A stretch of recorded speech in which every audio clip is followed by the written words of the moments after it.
much more differently than we did in the past. It has been extremely cold out over the last month.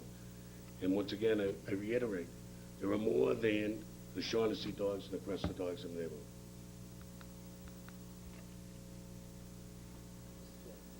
Mr. O'Leary. First of all, let me state, I believe that there's been a problem that has resulted in the neighbors complaining about excessive parking. I think it's risen to the level that a reasonable person would think that this is excessive parking. To the point where they've made numerous phone calls, and I can only say to you, much to my chagrin, that you didn't make enough phone calls, that you didn't give us the paper trail, enough of a paper trail to bring it to true certainty. But I also believe that, when I'm looking at your little map of your A and your B, you've actually doubled the distance here. It's really from here to here, on the map, from here to here. It's about, That was one of Ms. Larry Diamond's house. Yeah. Number 32. That's our, right. But it's these people here that are the most. No, understood. All right, Mr. Roger so, Diamond also made. and using a little scale on my pen here, it's a little over between 3 and, about, we've got 2 to 400 feet, 3 to 400 feet. And I believe that when a dog is barking and the leaves are down, you can see the dog jumping up and down, and you might not be able to identify the dog, but I believe that they've seen some sort of activity that coincided with the barking. So I believe it. At the same time, I think we've seen a decrease because of some sort of whatever action we've taken, been favorable, but also I think the seasons have changed, the dogs are in more, the people's windows are closed more, and again, the amount of disturbance is diminished.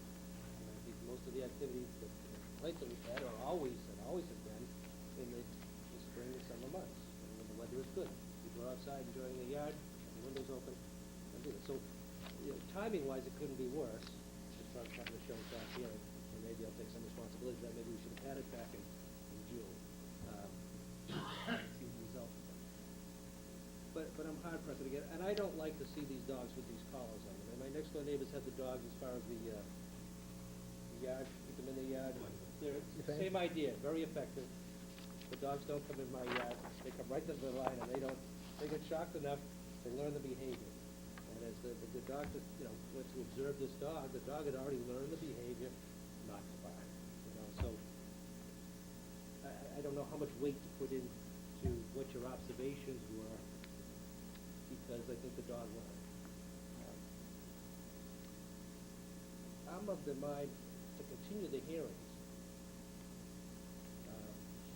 and I don't know until when, but to continue the hearings, leave it open, so that if there's an issue going forward, we reconvene the hearing. I would urge the residents to really don't get so frustrated, even though you may. Leave it on the recording.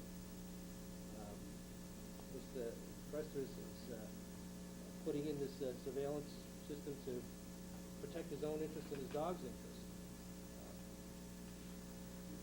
Mr. Shaughnessy has trained her dogs with the collars anyway. I mean, that's your choice, and certainly your choice. I don't want to see any dog with these collars on unless it's absolutely necessary. But I would be in favor of continuing the hearings indefinitely. Hope we never hear from the residents again.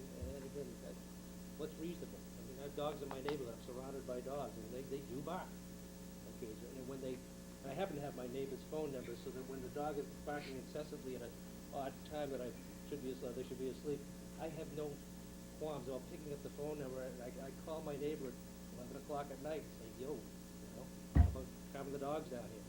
Oops, sorry, they apologize. We handle it that way.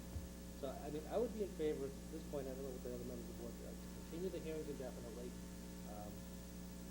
Urge you, I mean, we've already made the investment as far as the surveillance, and that certainly would be helpful to the animal control officers at the time. And if you could get the answer to Mr. Yield's question as far as how long the surveillance video is available for. I know they have them banks that are available for maybe a month.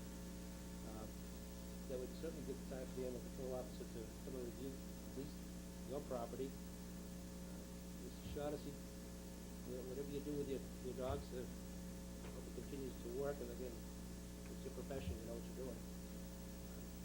And I don't know about the residents. I mean, I satisfied with a continuation of the hearing, and again, the onus is on you. If there's problems, again, it continues to be on you to complain, and I know that you're frustrated with some of the response, but again, we don't have full-time animal control officers. We do the best we can. But if you're frustrated, Just the weather, why the dogs aren't barking anymore, because the two parties that have been pointed out or accused of having the barking dogs now both have collars on them. could be, So they don't bark. could be. Could be. It could very well be. And if they choose not to put the collars on their dogs and it starts up In again, reply, do other dogs ever bark over there? Yeah, I hear dogs when I come right out of my door, which would be streets, unlike theirs. But anytime I go there or I go to the, clubhouse to get the mail, I have a clean venue looking right through. I can see a house, but I don't know whose house I'm looking. I can't see any dogs, but I can hear them barking there. there is no doubt in my mind That's that where I it's think coming from. the I'm not residents here fooling. from Northridge have identified the Yeah. major source of the noise. But something's been done to your satisfaction at this point. So let's continue it. And whatever they choose to do to continue that is a good thing. Is a good thing. But if it deteriorates again, I'm sorry, we'll take that. I have no qualms about taking action. And fortunately, it's not usually the dogs that are the problem. I would go In my one step estimation. further, Steve. I like your suggestion of keeping it open. I would suggest that if there is a reoccurrence to the point where it comes to the attention of the dog officer, I would ask the town administrator to schedule the dog officer to be on site for a day or two continuously. I mean, in a location, not in the backyard, but in a location where he can finally determine the source of the noise. And it may be both, one dog might set off the other. It may be But one of the another day, maybe difficult another things day. with solving this whole problem is it's hard to put a finger on exactly which dogs are causing the problem. And so I don't know if the board is Well, yes, in favor of Steve's proposal, but yes, I think it makes a lot of sense. Yes, I am. I am in favor of continuing it. But I believe that your question, Mr. Chair, is gonna be answered by Mr. Cresta's surveillance cameras. I mean, we will. his dog. Yeah, Right. for his dog. It just seems to me that I see most of the complaints being directed towards his dog. So, but I mean, if we have surveillance where his dog is either not out there or just sitting there, we certainly know that Mr. Cresta's dog is not causing the problem. The one thing I do want to stress to the residents is you have to call. I said that to you and you didn't do it. Well, And you have to do two things. You have to call and you have to report the And you have to time. report it. And we said it again and it still didn't happen. I realize what you're gonna say, nothing was done, but we did ask you to please report it. Every single time. I said this, so I know I said it. Then we will be able to go back and look at Mr. Cresta's films, and we can either convict or eliminate his dog.